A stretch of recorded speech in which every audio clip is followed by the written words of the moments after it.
CIV. Well, she's got that one. No, she's got that one. I can use this one. I know how to use a microphone, Well, Gary. you use that one and give me that one back. Okay, All right, just keep it on there, Gary. Well, then who Sir, ma'am. Gary, no. Yeah, Gary, no. Yeah.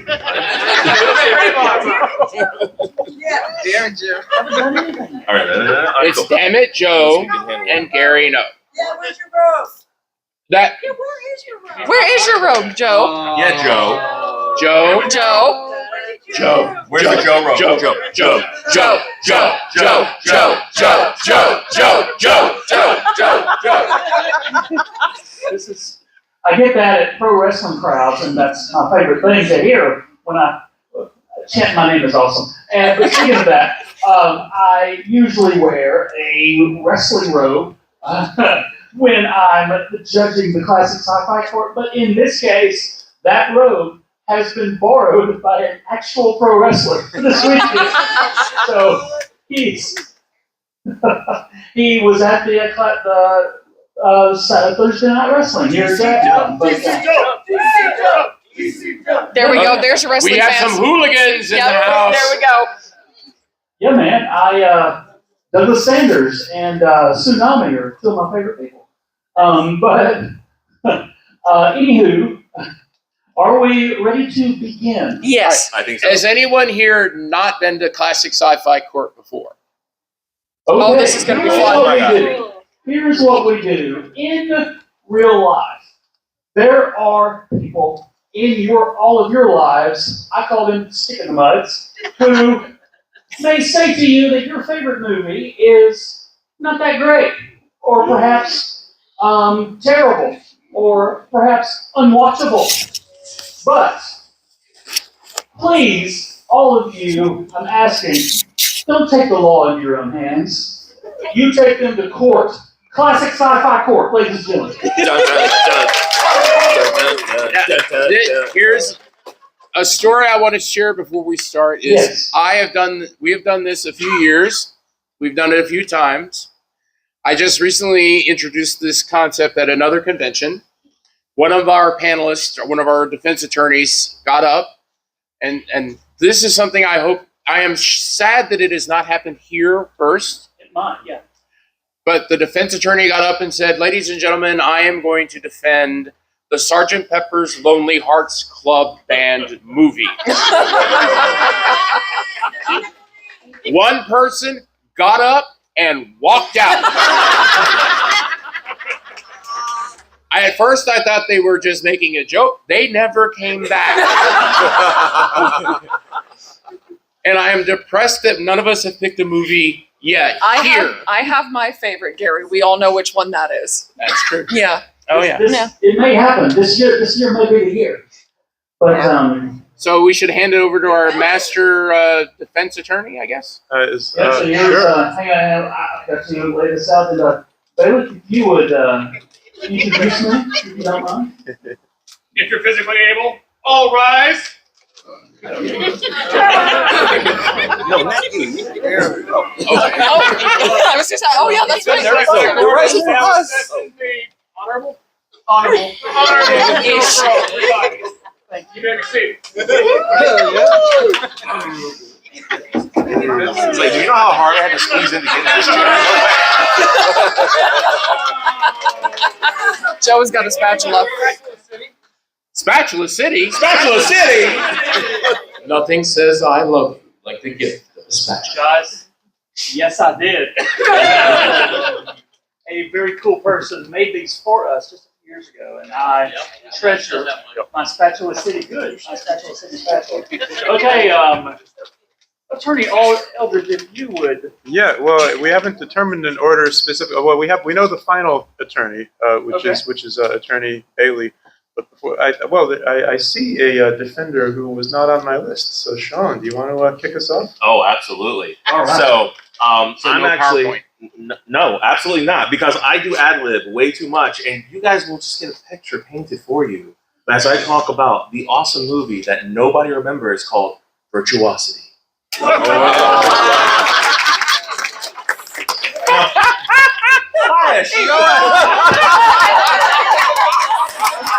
Okay, but he can't come back now. I love you too, buddy. So apparently he just really didn't like Russell Crowe and Denzel Washington in a sci-fi movie, which, my bad.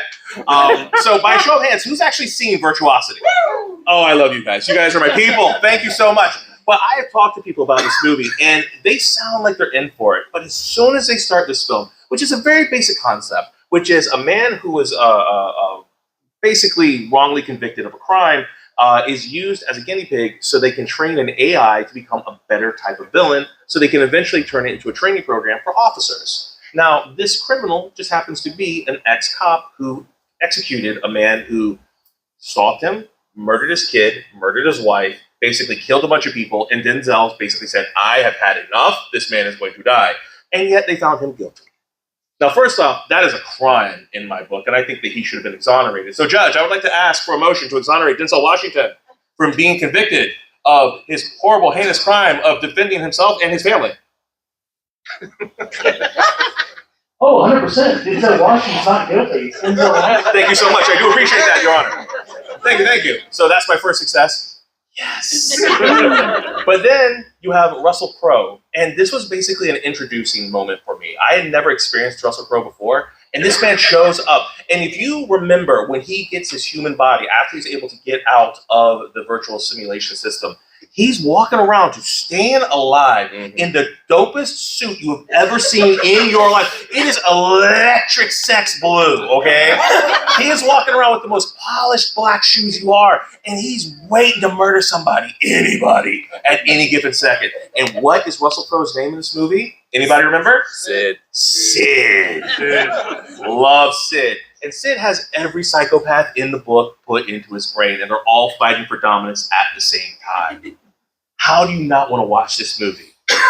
I come to find out the reason why people don't want to watch this movie is every single time Sid gets hurt, he needs to get rehabilitated by absorbing glass. And the CG is so abhorrent that people go, I can't watch this. It looks too cheesy. And my eyes pop out of my head because I'm like, we're here for the cheese, goddammit. This is the taco. You put the cheese on it. And yet somehow, we're not given the full taco cheese experience for these people. And I'm just really upset about this, quite frankly.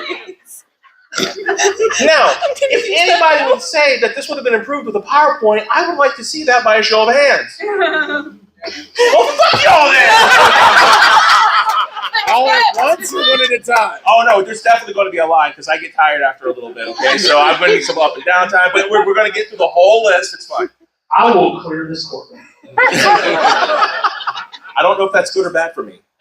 Yes. Yes, definitely. But no, seriously, like Virtuosity is just one of those movies that when you watch it, it knows exactly what it is. It is a sci-fi movie that is trying to make an A-list movie out of a C-level budget. And God damn it, it's going to try to cram as much as it can to in there. You have Tracy Lords. You have Ultimate Fighting Championship when it was just starting. You have Russell Crowe, baby Russell Crowe. And he's so infatuated with himself. He just loves to see himself on camera. So half the movie, he's just hamming. He's like, I'm so pretty. He was very pretty. He was pretty. His hair's all slicked back and done up. And then you have Denzel. Denzel! Like one of the GOATs of all time when it comes to doing character studies. This man shows up and he just Denzels all over the place. Like at one point, you just forget that you're watching another character. His name is Barnes, and I defy you to call him Barnes. He's Denzel fucking Washington in this movie. And you will say his name with some fucking respect, okay? And he fights Russell Crowe to a standstill. And even when Russell Crowe is dead at the end of the movie, Russell Crowe still has traps. He becomes Jigsaw out of nowhere.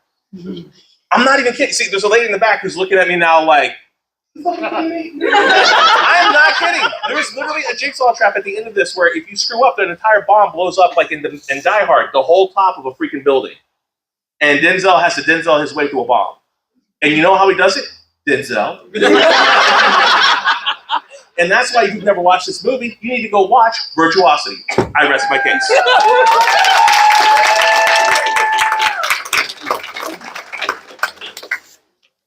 Okay, the low. Was that what you were looking for? Yes. Generally, in a court of law, when the judge, the classic sci-fi judge in this case, has a conflict of interest by family relation, say, to one of the persons in the case, in this case, Russell Crowe. Yes. Um, I know what I was doing, Joe. generally, the judge would recuse himself, but this is classic sci-fi court. I do what I want. Damn it. And this movie is freaking awesome. Not guilty. And that one guy will never know. And that one guy, he didn't come back. He actually left. You got your wish, I Gary. got my wish. A few years ago, I went into the bank and thank you. Look, I'm a Dragon Town director, guys. You can get a free checking account anywhere. Anywhere.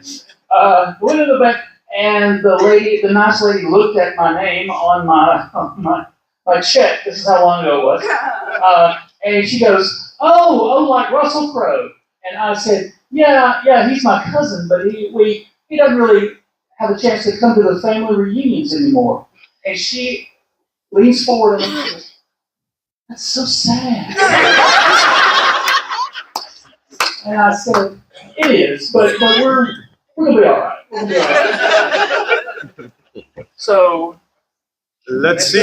We have to go to our next attorney, and do we have a volunteer to go next, or should I just start drafting people? I think you should draft people. Yeah, draft people, Kevin. Okay, Yeah. let's do. Well, how about Denise? You want to go on? Is it my turn to come up to the computer, or am I going up to the thing? You'll use this say next slide. It's your Oh. choice. If you want to steer yourself, you can come Yeah, over we here. can do that. Or you- Absolutely. Crawl over us to get to the computer. Ooh. Oh, Look, threaten me look, with a Shaun. with a good time. I didn't need Either it. that, or I can just take Joe's microphone and go up there.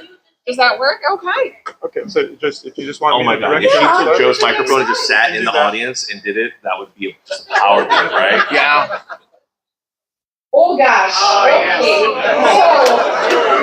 So, yes. Oh yeah. That's the reaction we want.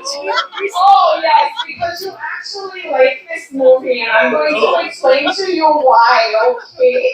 So my name is Dr. Judith October Amelia Winkle Cabbage, and I have a cousin who does more important work than I do. But this is my presenter clothes. Next slide, please.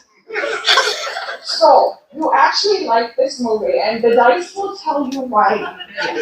Okay? I actually forgot I did the animation. So, this is the movie the director wanted to make. This is the movie all of you nerds wanted.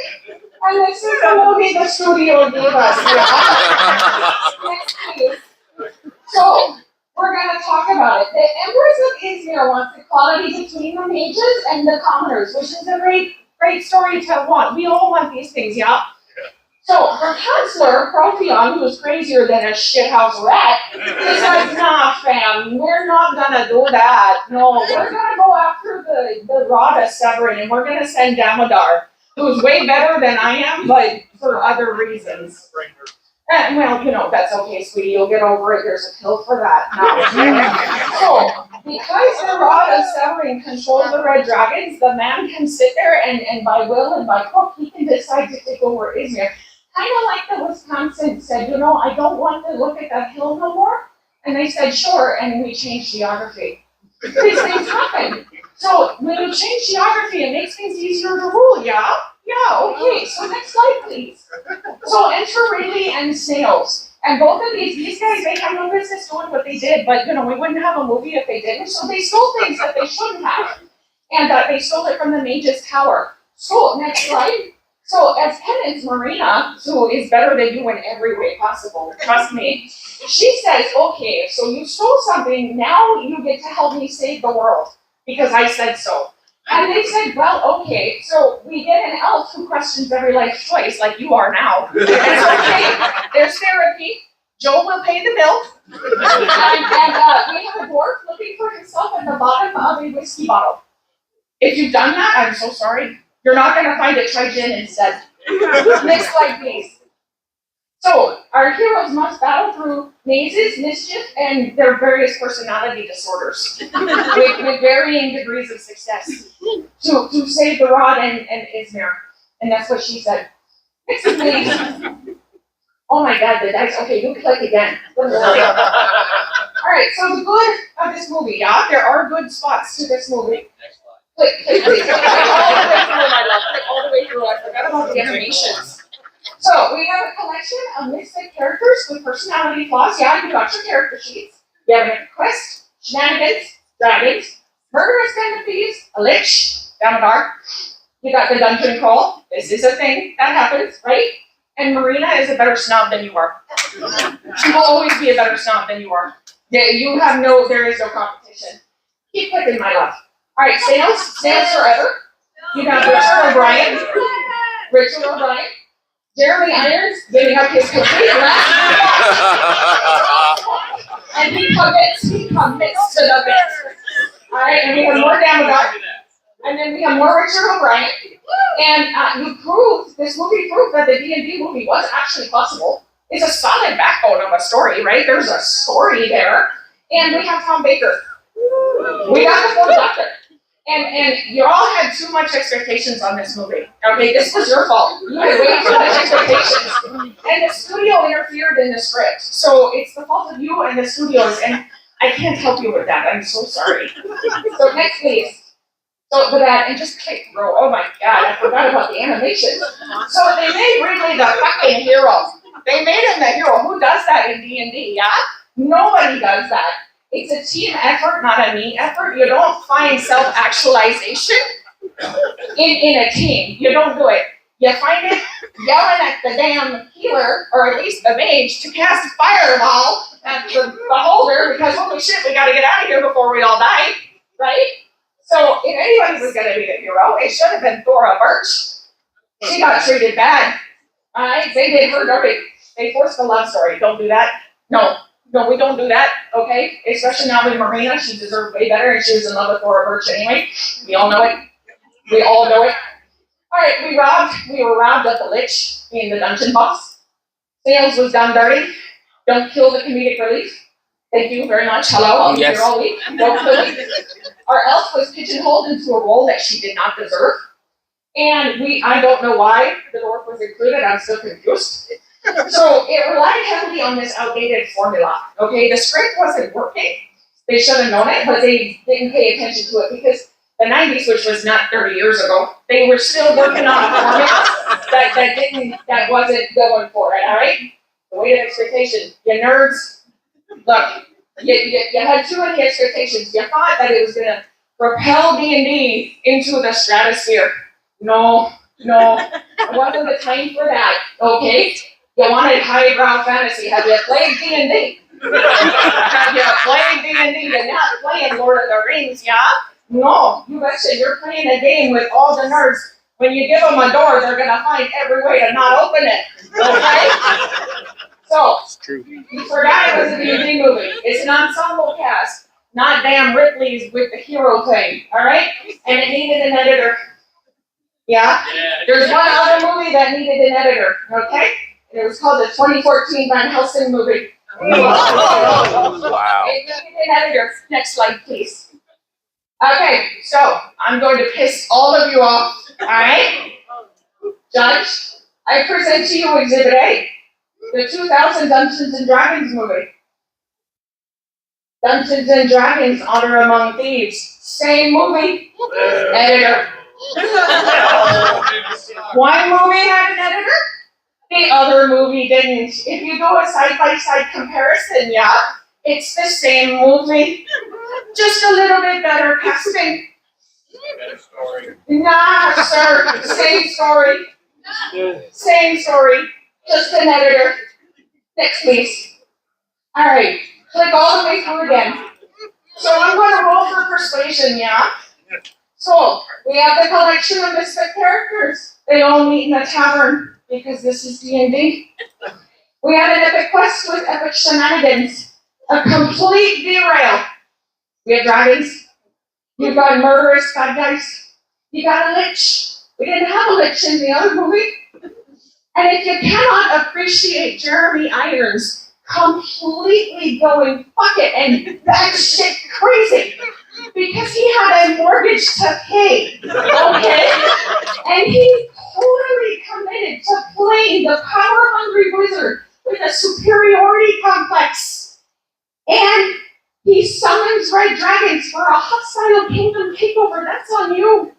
I can't help you with that. If you cannot accept that as a product of Dungeons and Dragons, do you nerd properly? The answer is no. Okay, so the 2000 Dungeons and Dragons movie crawled.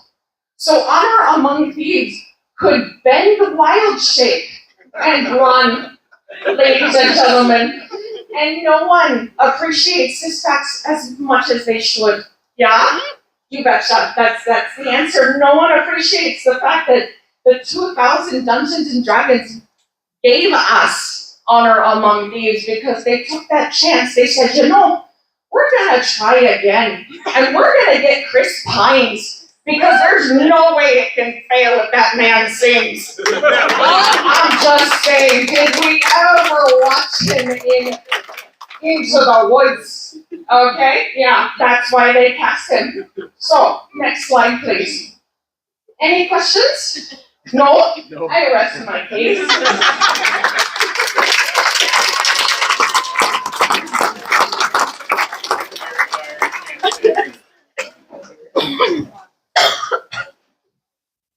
The fact you did that whole thing in character proves you're a role player. I'm a theater child, my love. First of all, I, as a learned judge, I don't usually allow the defense attorneys to seek applause, but go ahead.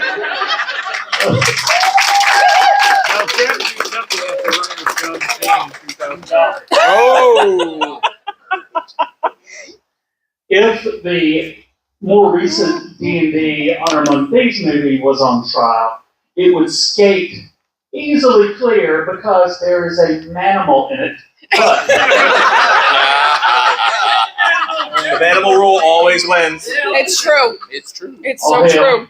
All hail. All hail, Manimal. All hail King Manimal.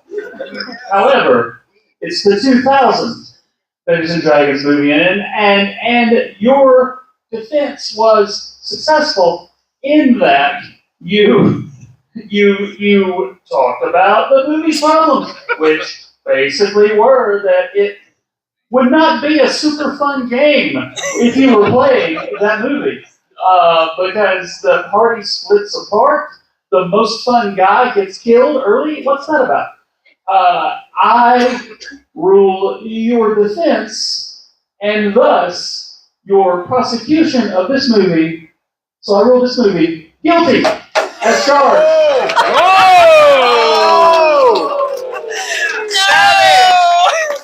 Savage! Oh, it's terrible. You know, someone had to do it. Wait, did I do that wrong? I meant not guilty. Oh, you were reprieved! Judges do that. Judges can do that. Kind of got it right. Thank you. Double jeopardy. I'm not defending Double Jeopardy, okay? No one Nothing's gonna defends save Double that Jeopardy. fucking movie. No. The only thing that saves that movie to make it even remotely watchable is Ashley Judd just sitting there going like, I was in prison and I'm very, very tough now. And you're like, yes, Mom, I'm talking to you. No. That's it. You had The movie's worth it for Tommy Lee Jones going, what are you looking at me for? She's the one with the gun. if you had on your bingo card Ashley Judd at about 10:30 at night, then yes, You're welcome. You're tonight's winner. But what was that? No, Dungeons and Dragons from 2000 is okay. All right. Next. Your Honor, for the first time in sci-fi court history, we have a pair of lawyers who will be presenting together. Oh, Excellent. it's a tag team. Ooh. Back again. I'm stimulated, thrilled, titillated. No. No. Okay, yes. Oh, hell. Oh, God. Not guilty. Oh, God.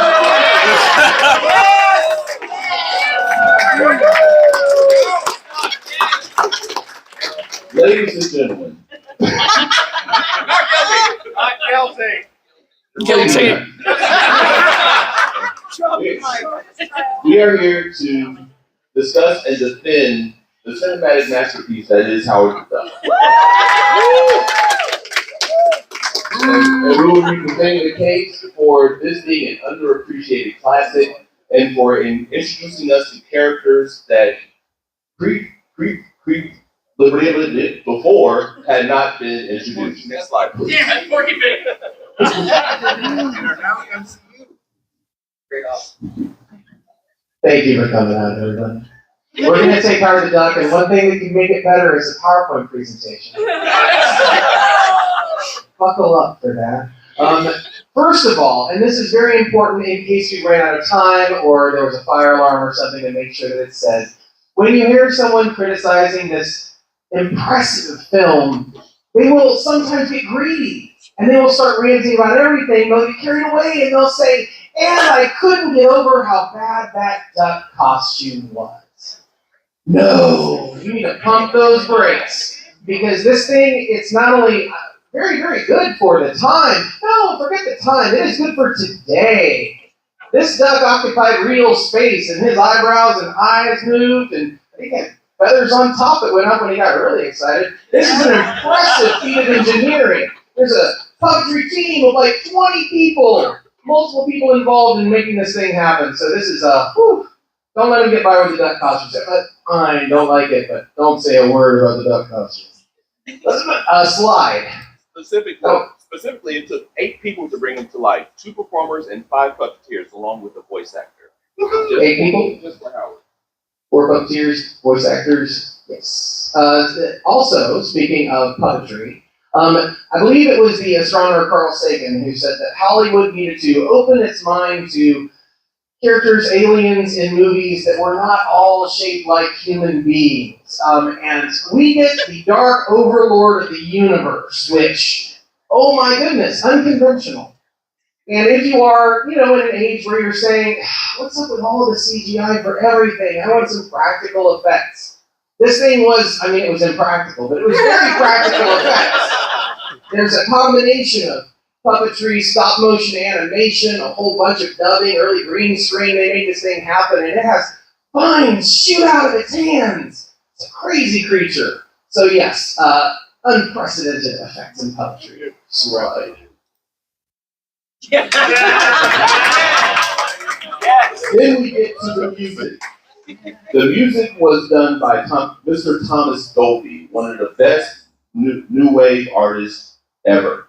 And just to show you how good this was, Thomas Dolby actually convinced Stevie Wonder to play on the song "Don't Turn Away." When you listen to it, you'll hear a harmonica solo in there.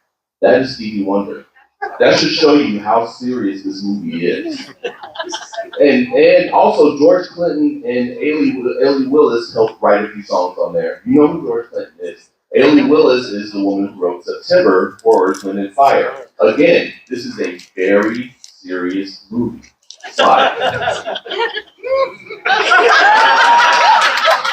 Okay, so the way the story goes, Bob Gale goes to Leah Thompson and says, "You'll love this part. You're a girl who wants to sleep with her son." And she said, "I'm in," and did Back to the Future. This is what Leah Thompson says. And then they came to her and said, "I've got this new project for you." And she was all the way in on this. So I realize there may be a few people, we got some positivity in the crowd, but there may be a few people in the room for whom this is a deal breaker. I acknowledge that. She committed to the role. But Leah Thompson plays this part as though she is falling for Steve Buscemi. She is a pioneer of open-mindedness. One of the great things about Dragon Con, when you come out here, is that even if I'm not into what you're into, I am so into you being into it.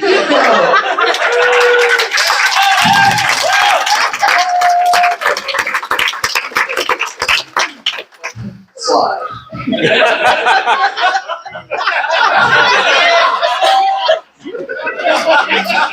Now, I was going to let Mike take the slide if he wanted to. But I got it. I got it. Some of us have needs, all right?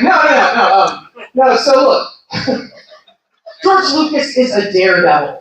people. We think that he's just some kind of space future past visionary. No. He likes to try crazy stuff. And there are people on the Clone Wars cartoon saying, what other ideas do you have? No, we're not doing that one, George. Oh, that's not good. So he tries different stuff. And in this case, he thought, he thinks like a 15-year-old boy.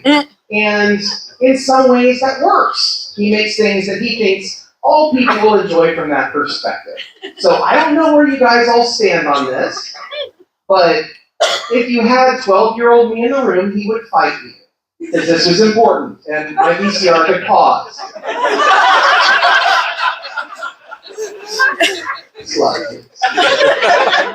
Now this is not for everybody, but there are a few people in the room who really like a good pun, a good joke, and Howard the Duck is chock full of duck jokes, and some of them are on the bill, and some of them are. All right, you guys do. So this is the tip of the iceberg. I threw a few together for the slide, but if it's your thing, yeah, get ready, because there's a lot in that movie. He is reading Play Duck magazine. If you can't read it, these are the chicks of Lake Superior. This is just a glimpse we get of Howard's apartment. The world that he lives on is called Duck World. Yeah, they didn't dig deep for that. But he has this poster on his wall for Readers of the Lost Stork by Lake's film. And Indiana Drake, the new hero from the creators of not Jaws, but Beaks and Foul Wars. We can barely tell with freeze frame that he lives in Marshington, D.C., and he drinks Duckweiser. There's a couple more. I'll stop there. Slide. This, of course, is Tim Robbins, known as the partner of Susan Sarandon. This is before he was in Bull Durham and won her heart. He had to start here to get to Bull Durham and win her heart. And of course, this is Mr. Holy Shit. Is that Academy Award nominated after David Paymer? Yes, it is. Yes, it is. Again, you have to start somewhere. You can't just start being that Academy Award nominated. No, you have to act with a animatronic duck to get the experience necessary to become an Academy Award nominated actor. And yes, that is Mr. Paul Guilfoyle. Some of you might know him from CSI, or some of you might not. And this group right here, the group Cherry Bomb with Miss Holly Robinson Peete, Dominic Davalos, and Liz Segal. That might sound familiar to you? Yes, she is the sister of Katie Segal. For all y'all that caught that. And this is one of the best groups ever to be written for by Tom Sovey. Slide. So, you put these two on the screen, and when you do watch it, eventually with someone, it's in the background in the room, people have an attitude that it's on, and you notice this weird thing that maybe it's even more unsettling. It's the fact that these two crazy characters have chemistry. Gosh, what is going on? And I'm like, no, it's great, they have chemistry. And you're like, Nick, that makes it so much worse. So Howard is a world-weary ad executive who's given up on his dreams of a rock and roll career, and Beverly is an it girl on her way up. They meet at a crucial time in both their lives, and they act like that's the movie they're in. Slide.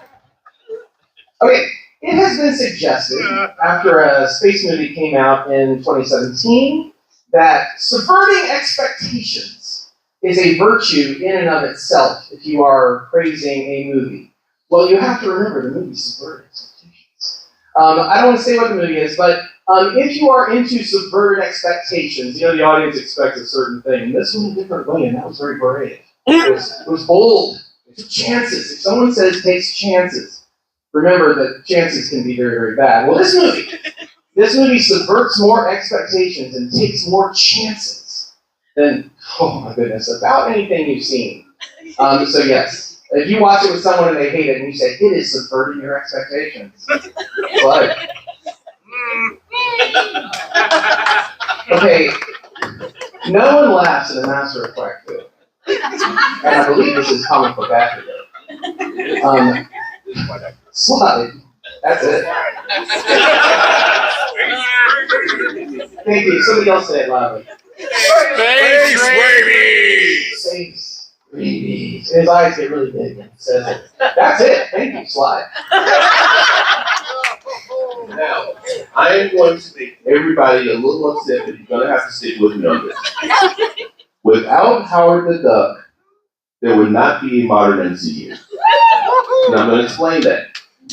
After this movie was made, people just didn't understand it. It was so bad that Stan Lee did not allow Marvel characters or anything Marvel to be used for a movie for 18 years. Do you know what movie came out after that under his direction? That's right. Blade came out, which was positive and led to the Spider-Man movies, which led to the MCU. X-Men led to the MCU. So without this trailblazing man right there in cartoon form, we would not have the modern MCU. Slide. Okay, so this daredevil, this madman George Lucas, he decides to do a few things at once, and he's building his own little Neverland Ranch, Skywalker Ranch. He's on brand. He's making a comic book movie in the middle of the 80s without a cape in it, about a duck that talks and hooks up with a rock singer. He's out on a limb. And in the process of this, maybe there were some stresses going on. He's also dealing with, I don't want to bring everybody down, a very difficult divorce. There's some messiness to it. The man finds himself between this, and well, not this, between Howard and Skywalker Ranch and divorce. He finds himself strapped for cash.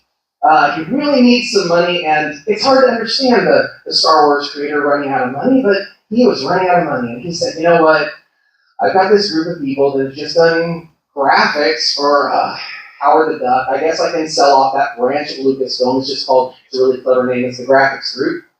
And he's got a buddy named Steve Jobs. And Steve's like, I'll give you some money, just give me that graphics company. And that becomes Pixar. So without Howard the Duck doing exactly what he does, not only do you not have Toy Story 3, you don't.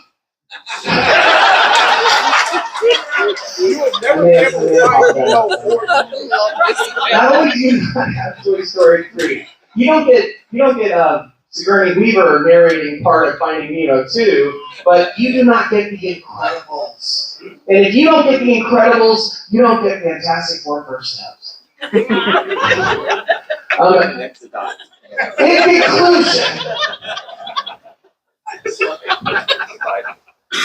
In conclusion, ladies and gentlemen, I know a lot of you think this movie is silly. I know a lot of you think this movie is bad. However, in 1986, a 15-year-old Michael Collins went to go see this movie, and it changed his life. So if you don't want to disappoint that 15-year-old boy, if you want to save his mind and allow him to be himself and to be a duck out of water, which he learned from Howard, you will find my client not guilty, and you will love him for who he is.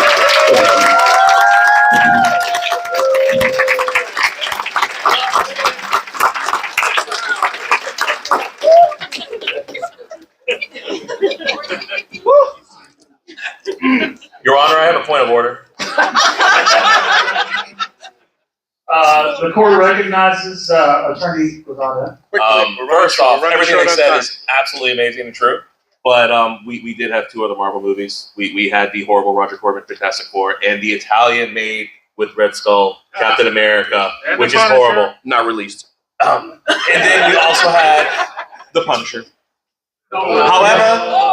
However, none of that dissuades any of that argument, which was perfect. Thank you. Perfect. At the conclusion of your defense, I went into the judge's chambers within myself. And, for some reason, there was a lady with duck boobs in there. But I think we know why. Duck boobs. Woo! Not human boobs. It's just duck boobs. no one gets their phone out and takes people saying duck boobs.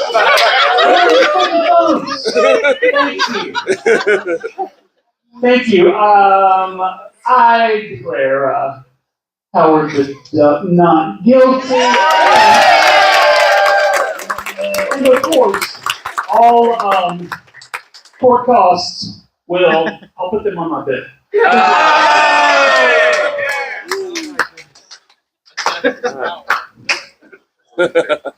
I think I'll go next. Oh, I was going to volunteer to go next. Okay. I'm up. All right. Why not? Pass my phone.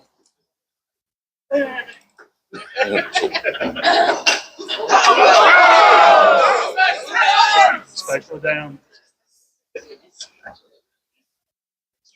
Innocent.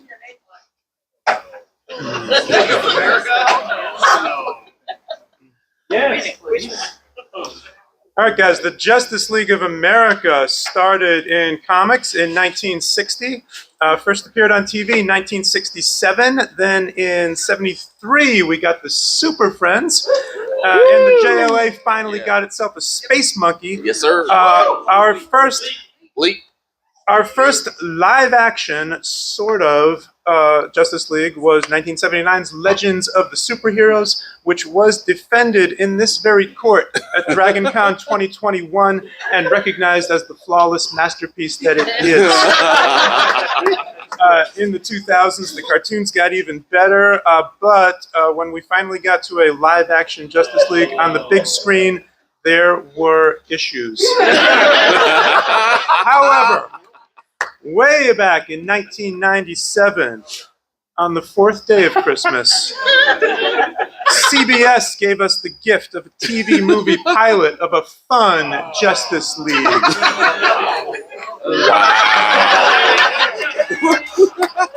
This is New Metro City, and this is Tori, who works at a weather institute. What's her last name? Tori was played by... Olive Stoddard. Please don't interrupt. We're very short on time. Look, I will clear the entire court.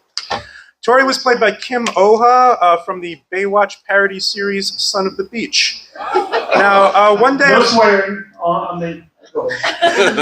One day at work, Tori opens the briefcase from Pulp Fiction and suddenly gains the power to freeze stuff. Later on, she's home, asleep, and a gang abducts her and drags her back to their secret lair. These vicious kidnappers are the Justice League. But once they figure out that she's not a villain, they name her Ice and make her a costume, and now they're all friends. So, let's meet the JLA. This is the Flash, a.k.a. Barry Allen, but on this show, Barry is not a police scientist, he's an unemployed goofball. This is Fire, a.k.a. B.B. DaCosta. Fire was played by Michelle Hurd from Star Trek Picard. Get outta here. Oh, yeah. She's an aspiring actress, and while she was dressed as a banana for a Fruit of the Loom commercial, hey, I know that carpet. She catches the eye of Martin, played by David Krumholtz, who would later star in the hit series Numb Threers.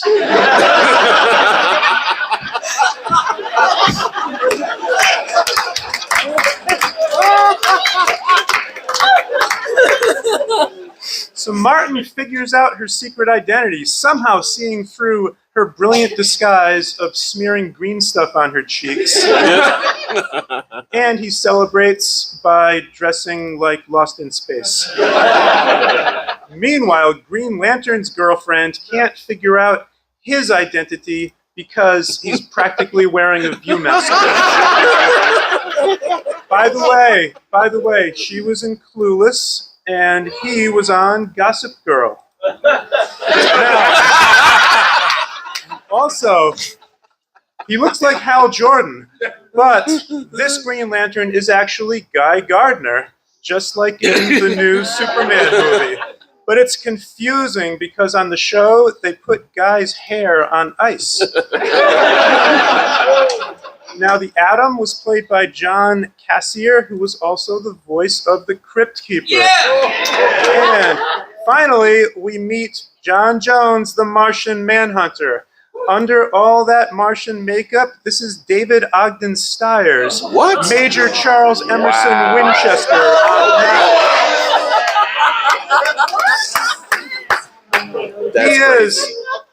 He's the Justice League's leader because he was the most pot-bellied Martian they could. Oh my God. Meanwhile, New Metro City is being terrorized by a weather-themed villain called Weatherman. Weatherman is played by the late, great Miguel Ferrer, who has 1 million credits. He was Albert on Twin Peaks.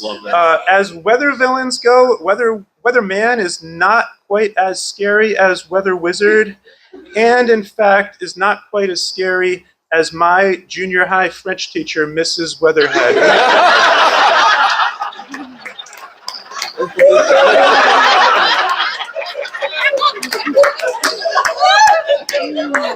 Anyway, she was a sweet lady, I assure you. Anyway, the Flash stops a tornado, fire melts a hailstorm, ice freezes a tidal wave, Atom meets a cat. And also he limbos under a laser beam while actual limbo music plays. Finally, Green Lantern captures Weatherman and the whole gang gets to just relax at home. And this happens a lot. There is scene after scene of just hanging around the apartment, watching the Flash test his culinary skills, watching the Atom try to fix the TV. You have to remember, folks, this was 1997. This was the Friends era, and that's what they were going for. This was superhero Friends. This was Super Friends.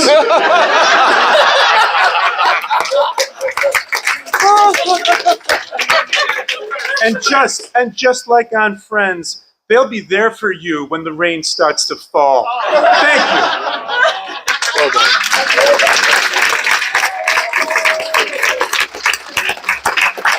I love it. I have so many questions. You won't get any answers. I know. Joe? Somebody had a question? No. No, In general, no. I have so many questions. Like, Yeah, not yes, specifically. you do. Yes, you do. And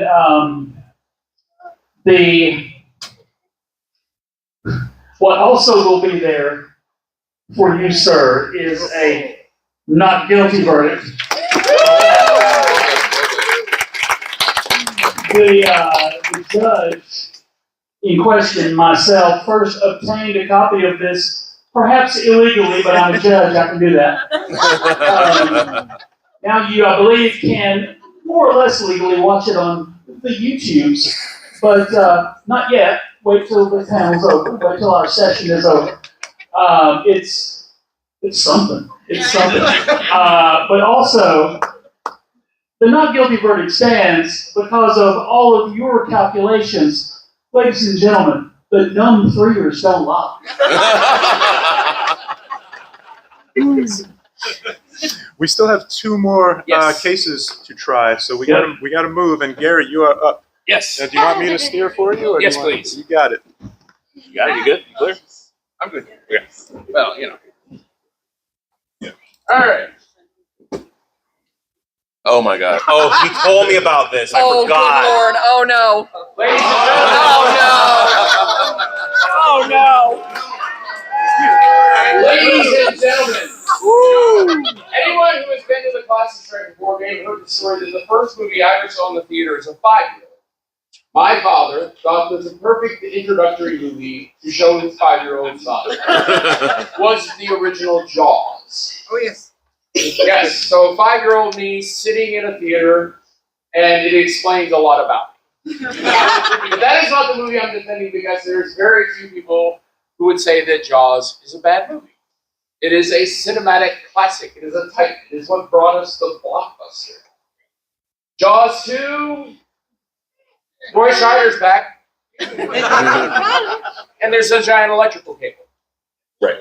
You can't beat that, No, supposedly. Unless you're Jaws 1. unless you're Jaws 1. So the people making the next movie decided, well, we have to make Jaws 3. Obviously. So that is the movie I'm here to teach you about. Just when you thought it was safe to go back to a water park, we have Jaws 3. D. A victim of the 3D craze of the 1980s. We still haven't figured out the technology, but we keep pushing. Next slide. So let me give you the deep facts about Jaws 3D. Released in 1983, Jaws 3 originally was intended to be a comedy that was going to be called Jaws 3 Equals 0. It was going to be written by National Lampoon producers, writers, and it was going to be starring Bo Garrett. However, Steven Spielberg, when he found out about this, started to never work with Universal Studios again if this movie was made. So the studio chickened out. One of the scripts had a part specifically written for Mickey Rooney to be a character, and when he read the script, he was suddenly unavailable. The producer of the movie, David Brown, said that Universal decided that making the movie as a comedy, making Jaws 3 a spoof, would be like, quote, fouling your own nest.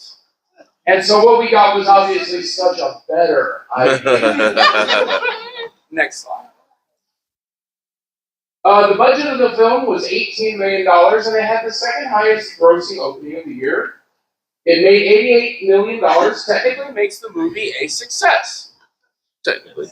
However, that did lead us to Jaws 4. So, the movie was directed by Joe Alves, who was the production designer on Jaws, and was the second unit director on Jaws 2. So you figure this is a safe bet. This is a guy who knows how to make a movie about a shark. You would be wrong. The screenplay was written by Richard Matheson, a legendary screenwriter and writer in general. And it was written by Carl Gottlieb as his co-writer. And there was a crew of about 8 or 10 other co-writers who managed to successfully keep their names off the credits. Next slide. However, as a sign of quality, suggested by credit, you will see the movie is suggested by the novel Jaws, written by Peter Mitchell. Next slide. So the charges against this movie. It is a 10% rating on Rotten Tomatoes. 10. Damn. That's too high. That's too high. The average review score is a 3.5 out of 10. Again, they're being kind. You're being very kind. Being very kind. Right. Variety, in its review of the movie, called it tepid and said it failed to linger upon the great white. Why are they being so nice Because to this when we movie? think about a great white, what you really want to do is let it linger. Did you have to? Did you have to? Oh my god. The 3D was considered to be a cheap gimmick that was poorly done. It was. And the 3D at the time made the film murky and hard to watch. I defy you that the 3D is why this movie is hard to watch. It was in Roger Ebert, legendary film critic, said the movie was unrealistic. No. No. And he said it was one of the worst sequels of the year. Of 1983. And of course, as I said, it did lead to Jaws 4, The Revenge. Next slide. Here's our stunning title card, which lets you know what kind of movie you're in for. Jaws 3 just coming right at you. Next slide. Now, the movie does have a very interesting cast. It stars Louis Gossett Jr. as Calvin Bouchard. Here you can see him looking for a good scene. Next slide. It has Dennis Quaid playing Michael Brody, a man who saw his dad fight off not one, but two killer sharks, and decided that where he wanted to work for the rest of his life was the ocean. Next slide. Bess Armstrong plays Kay Morgan. She's a dolphin trainer and senior biologist at the SeaWorld. And it's actually SeaWorld. It's not a knockoff. Yes. It's real SeaWorld. And as you can see, she is a wetsuit enthusiast. Next slide. Rounding out the cast, though, we get to the real secret star of our movie. The one actor who will bring class, charm, and unmatched acting skill to every film he is a part of. A man who makes every film he's not only better, but a masterpiece that should be treasured. A man with an unassailable track record, no matter what movie or short-lived TV series he happens to make in. The reason I say that this film by our judge, a man of taste and quality, should find this film not guilty. Our kind benevolent judge, our rounding out the cast is, next slide. Ladies and gentlemen, our star, Simon McCorkindale. This film should not be called 3D, but Sea Animal.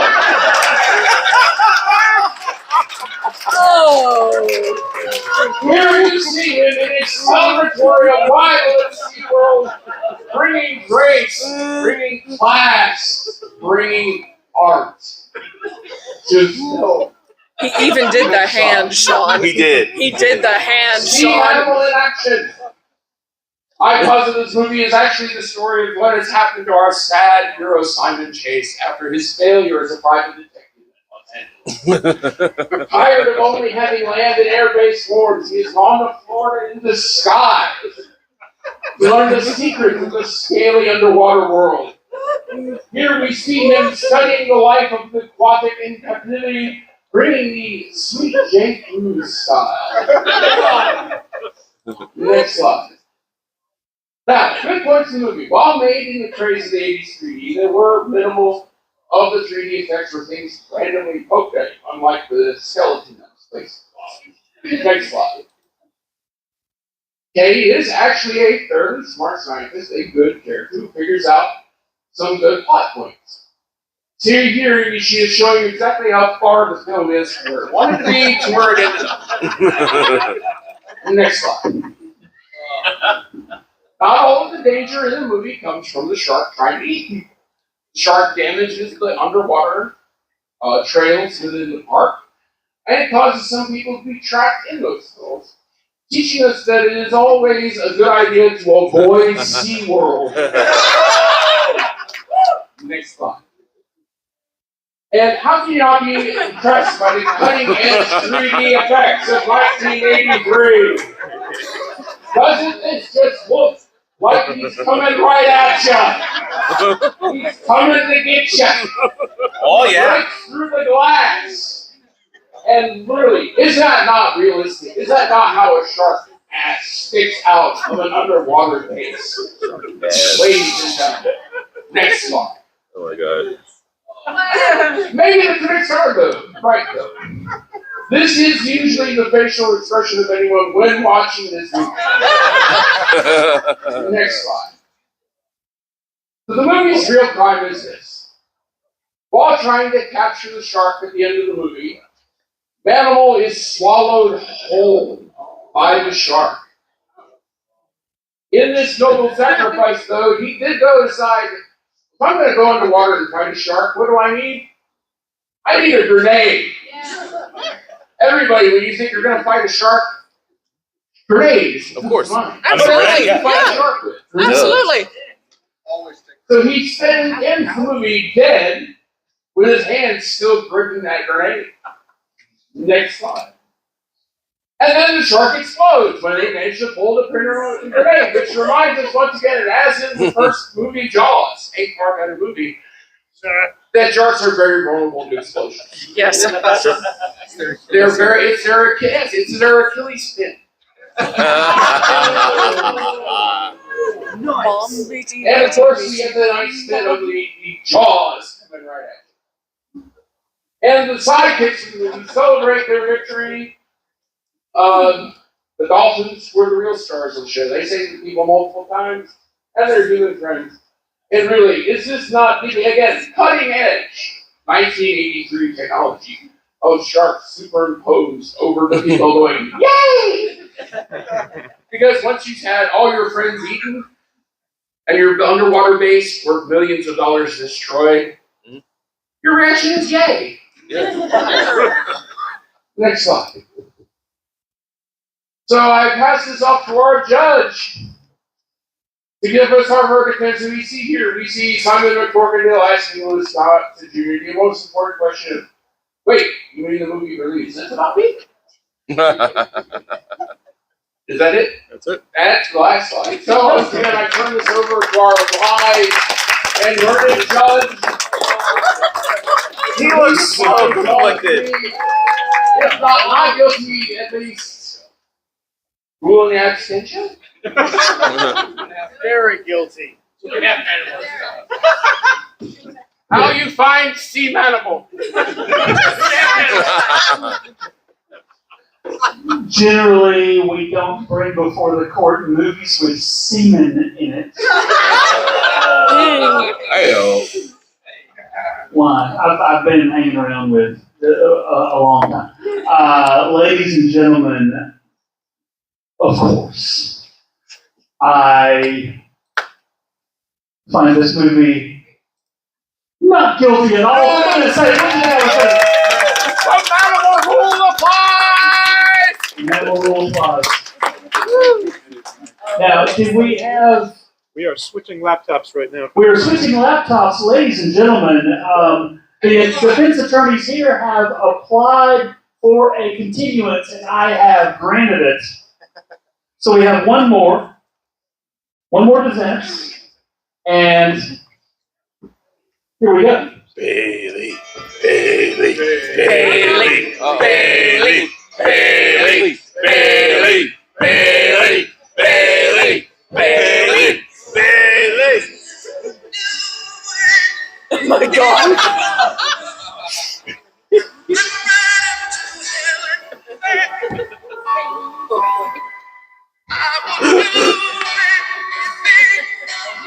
I'm gonna cry. It's so good. But he's not in this movie.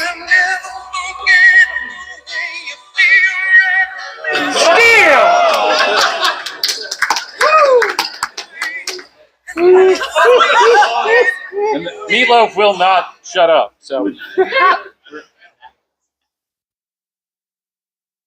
I need. Oh, I'll just do it here. I was gonna get down like everybody else, but Get down with your bad self. I'm good, because I can get to control this. Okay, so how many people have seen this film? Of those that have not seen this film, how many of you knew that this film existed? Yeah, you did. Very good. So Steele, as a character, John Henry Irons, first appeared in 1993. What the heck? Are you out of juice? I'm good. I'll get through it. Trust me. First appeared in 1993 in Adventures of Superman number 500. He was one of the 4 men that replaced Superman for a very brief period of time. And because he was a successful character, they spun him off into his own title, gave him a new costume. But because it was the 90s and changing clothes was a big thing, they gave him another costume. Now, they decided to make a film of this character. This is an African-American superhero, one of the first ever to get his own film. So who are you going to get to make a movie, write and direct a movie about a successful African-American superhero? Eddie Murphy. A white guy. Now, Kenneth Johnson is no stranger to successful television. Okay. He did V. Talk about it. Very good. Thank He got really coked out and apparently made the Incredible Hulk. I don't know what the hell is going on in that picture. I found it. I'm like, okay. And he did one of the greatest television series of all time, Alien Nation. So this man gets steel. And the first thing he asks is, does he fly? And they said, yes. And he said, does he have a cape? Yes. And what he said is, now he doesn't. So, film has a few things against it right away, right? He did good. Next, it must be awful for him. So they cast Shaquille O'Neal, very successful basketball player, dipped his toe into acting. I think his first film was Blue Chips, if I am correct. And they gave him this costume, and they made him a very down-to-earth urban superhero. Now, you would think that this is a detriment. I say no, because this film isn't a bad movie. It is the greatest television pilot that was ever, for some reason, sent to theaters. And when you look at this costume, you're like, God, that looks like ass. And it kind of does. But this was 1997. So what else did we have in 1997? Oh, we had Spawn! A movie that Michael J. White couldn't save. Can you imagine a movie? The only more unrealistic Michael J. White movie was Universal Soldier: The Return, because they were going to convince me that Jean-Claude Van Damme could beat Michael J. White in a fight, and that is some, it's after 10 o'clock bullshit. Look at this costume. It looks like Play-Doh thrown on this guy and painted like a Todd McFarlane. What was the other one? What's the other movie in 1997? Anybody remember? Oh my God, Batman and Robin! Now, I have defended this film. It was declared guilty. I have it on appeal. We may be working that out next year. But look at those costumes that actually cost money. And are you saying that that is better than the steel costume? Those have nipples. It must be awful for you. And that has led Shaquille O'Neal to look at you like this. Now, there are some really cool things about this. Richard Roundtree, Shaft, is in this movie. He even makes a Shaft joke. Damn He is right. stroking John Henry's hammer. Okay, this... I mean... Wait. Let me say that again. He has the giant hammer of Shaquille O'Neal, and he puts it in his hand and says, I especially... Okay, nothing about this is going to sound good. What else does this film have? Judd Nelson, star of Breakfast Club, New Jack City, St. Elmo's Fire, and From the Hip.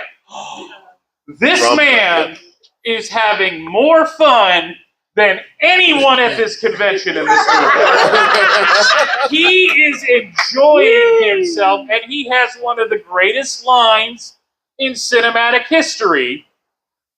Eat the hot dog, don't be the hot dog. Can we all agree that this is some of the best life advice you can get?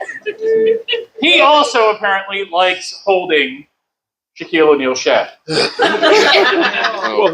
the real hero of this movie Is the Shaft. is Annabeth Gish. Now, as a teenager, did I have a crush on Annabeth Gish? Did I watch the movie Hiding Out over and over and over again on HBO?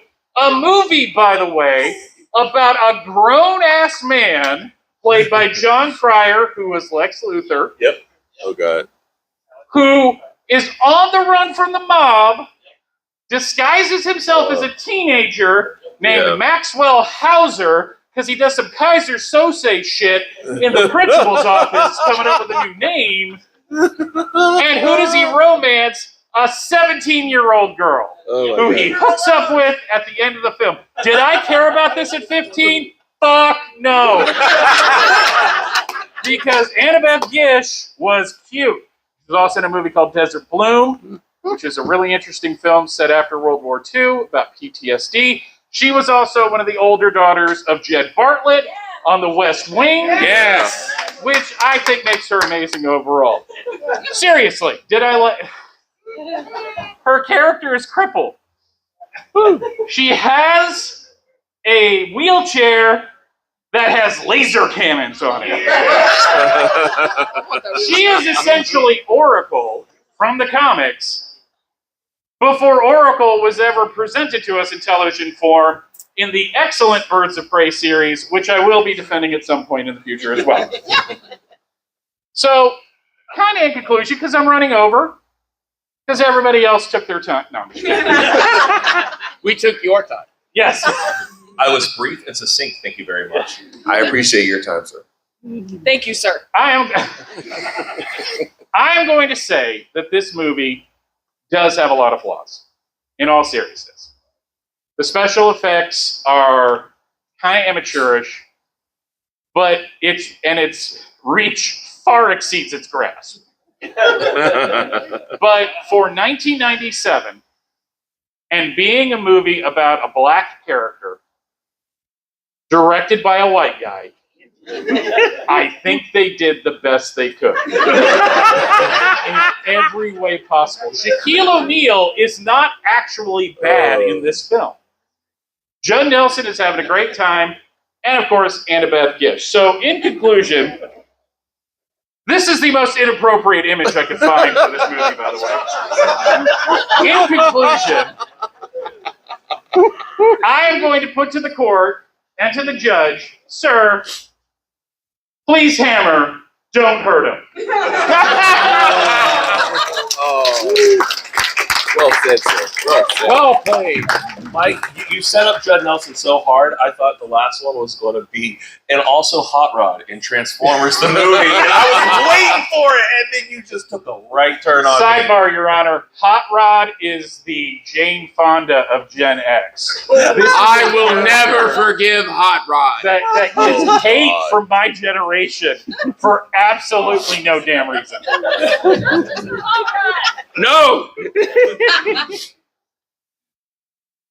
Apparently he had to take notes. He did.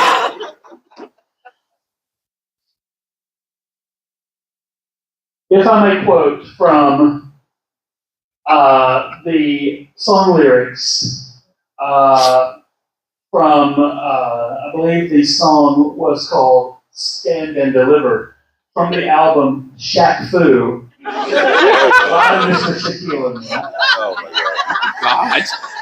Really, Joe? Really? Oh, God. They be calling you Don because of your knots. And that's all I had. But for that,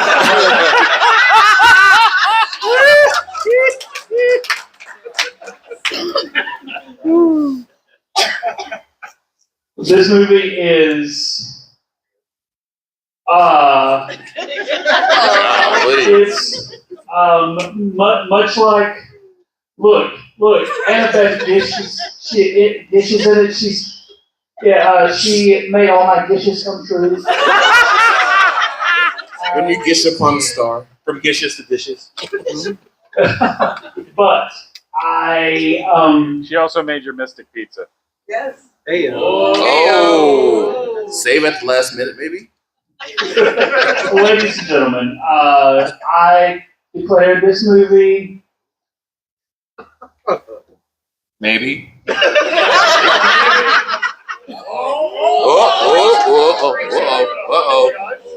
Uh-oh. I declare this movie. No contest? Do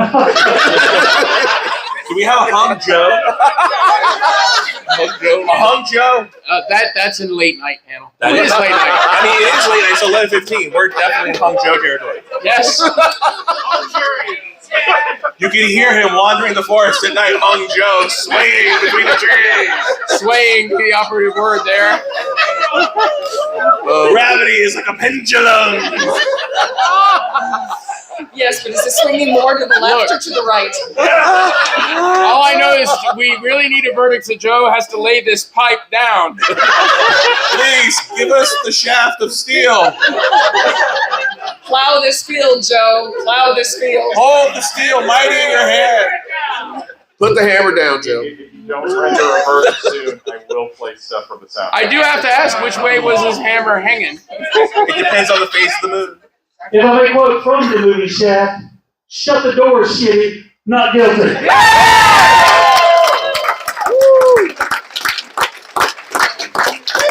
I love that people waited until they got to not guilty, and then they're like, I'm out. Thank you for coming. If you had a good time, please remember to rate us in the app 5 stars. Have a great rest of your Dragon Con. Donate to the charity. In the comments in the app, you guys suggest movies for us to do. And that would be tremendous. Guys, at 10 o'clock at night on Friday, we cannot have asked for a better crowd. We love you guys. And we have 3 more days of this nonsense. Yeah. Please come back and see. Now, please get out. Yeah, I told Gary, I was like, I want to do that. He was like, you're in. I was like, cool.